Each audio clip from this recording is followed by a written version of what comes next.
Soyez les bienvenus, c'est le moment, c'est l'heure, c'est maintenant. C'est votre Minute Info où l'État renforce sa souveraineté numérique avec son propre DNS. Depuis 2013, l'État français s'appuie sur un DNS interministériel sécurisé et souverain, opéré par la direction du numérique des ministères de l'aménagement du territoire et de la transition écologique. Ce système essentiel permet l'accès aux sites gouv.fr, comme par exemple écologie.gouv.fr ou franceconnect.gouv.fr, sans dépendre d'acteurs privés étrangers.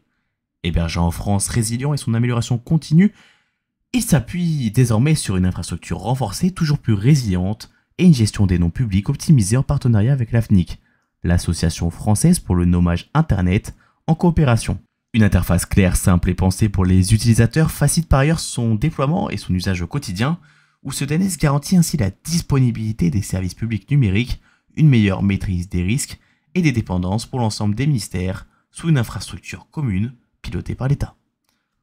De notre côté maintenant, on passe avec les experts de sécurité préoccupés face aux vulnérabilités de l'IA, où d'après le cyberspécialiste Tenable, 70% des services basés sur l'IA font face à des vulnérabilités critiques, pour de multiples raisons, telles que les mails de phishing réalistes ou bien encore les deepfakes, où la startup Prism Eval, spécialisée dans l'évaluation des modèles d'IA, tire la sonnette d'alarme. Son outil automatisé montre qu'en seulement quelques requêtes, les grands modèles de langage peuvent être détournés pour produire des contenus dangereux.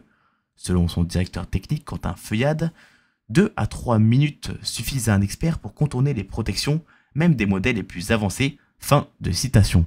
Cette démonstration éclaire une réalité alarmante. Les IA génératives, aussi puissantes soient-elles, restent profondément vulnérables à la manipulation avec des conséquences potentiellement massives pour la sécurité globale.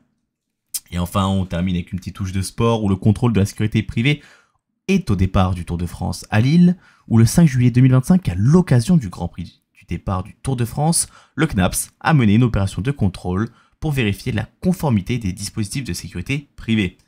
Coordonnée avec l'inspection du travail, l'opération a permis de contrôler pas moins de 83 agents issus de 10 sociétés différentes, où cette action s'inscrit dans la continuité de l'engagement du CNAPS à encadrer la sécurité des grands événements sportifs dans un objectif constant de professionnalisation du secteur et de protection du public à la suite des Jeux de Paris 2024.